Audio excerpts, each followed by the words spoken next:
My name is Pam Forstner. I own a small cottage industry. It's a soap company, and I'm located in Chase, Michigan. Name of the company is Stoneheart Farm. My husband and I, it was before we were married, we went to a gun show. And at the gun show there was a gentleman there that had a table with handmade soaps on them. I've always had a skin problem. I've always had skin issues, dry skin problems, my mother as well. And I was taking care of my mother at the time. And I was looking for something to help her skin problem as well as mine. And I thought, well, you know, why not try it? The first step that I do is I get everything set up that I'm going to need, because when you're making soap, one of the first rules is no distraction. Okay. You're working with some expensive and very dangerous products, so if you have children, sorry, have somebody watching your kids. Turn off the TV, don't be watching TV, never ever answer the phone, those kind of things. I take actually ice cubes, because you're going to measure your water out and you're going to add your lye to your water, never the other way around, or you'll have a volcano of caustic stuff to deal with. I add my lye to my water, I get my oils out and get them ready, and I have everything sitting in the line that I'm going to use, and we weigh everything. Everything has to be by weight. It should be by weight. Your botanicals that you add in the end, you can do that by feel if you want, or by spoonfuls, but lye, water, oils all have to be weighed. Essential oils, any of your fragrances. When you mix lye and water, it creates this really bad fume, and if you inhale it, it can hurt your lungs.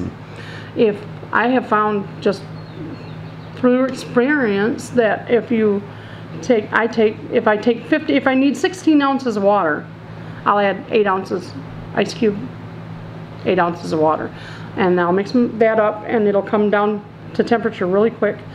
And then I mix the lye water into the oils, and you have to stir, stir, stir, and you'll watch it. You'll be able to see a chemical change happen. You'll be able to see it turn a creamy substance, almost like a pudding-like, and that's called trace. When it comes to that pudding stage, that is called trace.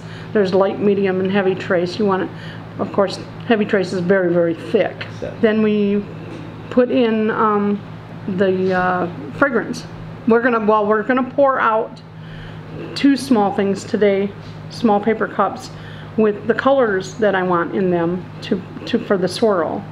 And we're gonna set them to the side, and then I'm going to take and add titanium dioxide for whitening, because I want my base to be white, and I'll put that in.